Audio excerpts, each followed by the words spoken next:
शहर के एक कोने में बसी पुरानी बस्ती में छोटे कानों वाली मिन्नी, एक छोटी सी बिल्ली, अपने सफेद शरीर और भूरे धब्बों के साथ हर किसी का ध्यान खींचती थी।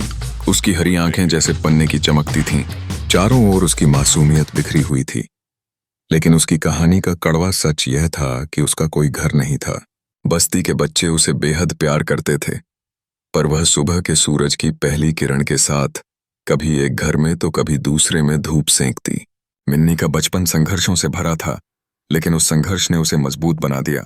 एक ठंडी सुबह, जब धुंध ने बस्ती को अपने आगोश में ले लिया था, मिन्नी को भूख का एहसास हुआ।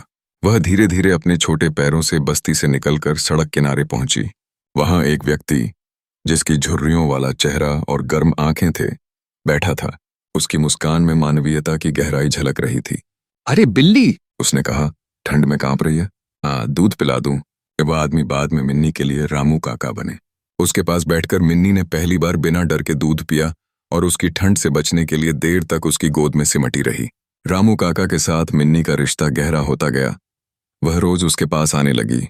लोग काका के ठेले पर चाय पीते और मिन्नी को प्यार से सहलाते। धीरे धीरे बस्ती के लोग उसे पहचानने लगे और अब वह रामू काका की खुशियों की प्रतीक बन गई।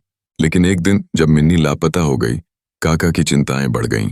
उसके गायब होने के बाद जब मिन्नी घायल पाई गई, तो रामू काका ने उसे जल्दी से इलाज के लिए पशु चिकित्सक के पास ले गया। मिन्नी की चोट ने दोनों के रिश्ते को और भी गहरा कर दिया। ठेले के पास बनी उसकी छोटी सी बिस्तर में आराम करते हुए उसने फिर से अपनी इच्छा शक्ति और संजीवनी शक्ति का परिचय दिया।